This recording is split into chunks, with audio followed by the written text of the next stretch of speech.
एक व्यापारी था जो अपने लड़के को प्राणों से भी ज्यादा प्यार करता था। उस व्यापारी के लिए उसका लड़का ही एकमात्र खुशियों का कारण था।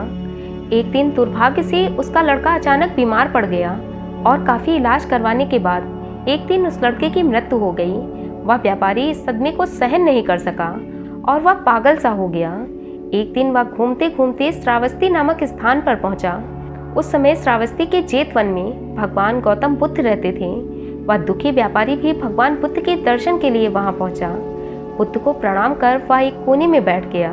गौतम बुद्ध ने उसकी ओर देखा और कहा कि तुम्हारी इंद्रियां कुछ चंचल मालूम होती हैं, तुम बहुत दुखी हो। तब व्यापारी बोला, हे महात्मा, मेरा प्यारा इकलौता बेटा मेरे सुख का कारण था, लेकिन वह इस दुनिया से चला गया।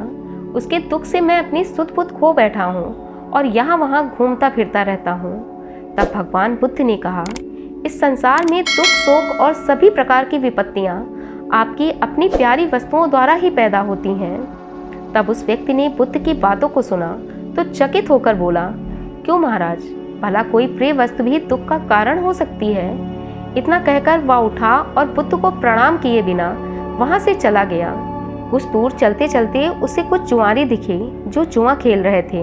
वह व्यापारी जुआरियों से बुद्ध की निंदा करने लगा और कहने लगा कि हे भाई सुनो, गौतम बुद्ध कहते हैं कि संसार में सभी प्रिय वस्तुएं दुख का कारण होती हैं। दुनिया में जो भी शोक और विपत्तियां आती हैं वह अपनी प्रिय लोगों से ही आती हैं। मुझे तो बुद्ध की यह बात बिल्कुल गलत लगती है, इसलिए अब मैं बुद्ध को एक ज्ञानी महात्मा नहीं मानूंगा। सभी जुआरी उसकी बातें सुनकर हंसने लगे। उनमें से एक बोला, भाई तुम बिल्कुल सही कह रहे हो। प्यारी वस्तुएं सुख और आनंद के लिए होती हैं, उनसे दुख और शोक की कल्पना करना तो मूर्खता वाली बात है। जुआरियों को अपनी बात का समर्थन करते देख वह व्यापारी अब तो बहुत खुश हो गया। बस वह समझ गया कि वह ठीक है और बुद्ध गलत है। अब वह सबके पास जा जाकर बुद्ध की निंदा करने लगा। धीरे धीरे यह बात पूरे नगर में फैल गई। उस नगर के राजा प्रसेनजीत के कानों तक भी यह बात पहुंच गई। उस राजा को भी गौतम बुद्ध की बात सही नहीं लगी। उन्होंने कई विद्वानों से इस बात पर चर्चा भी की, पर सभी ने कहा, भला कोई प्रिय चीज दुख का कारण कैसे हो सकती है? जब यह बात रानी ने सुनी तो उसने राजा से कहा, यदि गौतम बुद्ध ने यह बात कही है तो निश्चित ही यह सही होगी। रानी की बात सुनकर राजा क्रोधित स्वर में बोला, तुम्हें तो गौतम बुद्ध की सारी बात सही लगती है। और तब राजा भी गौतम बुद्ध की निंदा करने लगे। भगवान बुद्ध के खिलाफ रानी कुछ नहीं सुन सकती थी, इसलिए वह वहां से दुखी होकर चली गई। रानी ने नालीचंग नाम के एक ब्राह्मण को बुलाया और कहा, तुम शीघ्र ही भगवान बुद्ध के पास जाओ और उनको मेरी तरफ से सादर प्रणाम करके कहना कि संसार में प्रिय वस्तुएं दुख का कारण कैसे हो सकती हैं। उनकी हर एक बात को ध्यान से सुनकर मुझे बताना आकर।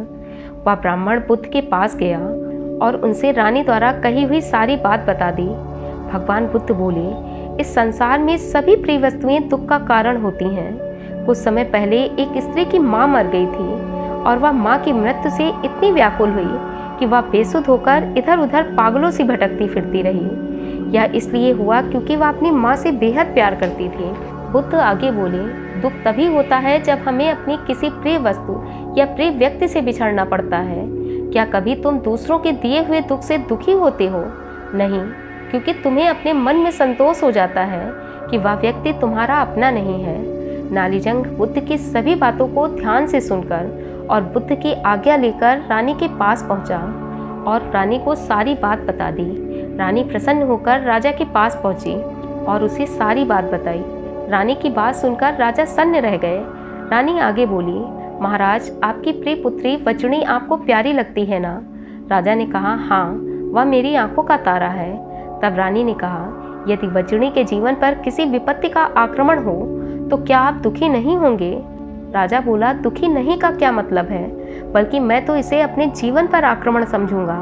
रानी मुस्कुराते हुए बोली, महाराज, अब तो आपको गौतम बुद्ध की बात समझ में आ गई होगी। राजा चौकन्ना होकर सोचने लगा और बोला, गौतम बुद्ध ने सही उपदेश दिया है। मुझे समझ में आ गया है कि दुख हमें अपने प्रियजनों से ही मिलता है। और इसके बाद राजा भी भगवान बुद्ध का वंदन करने लगे।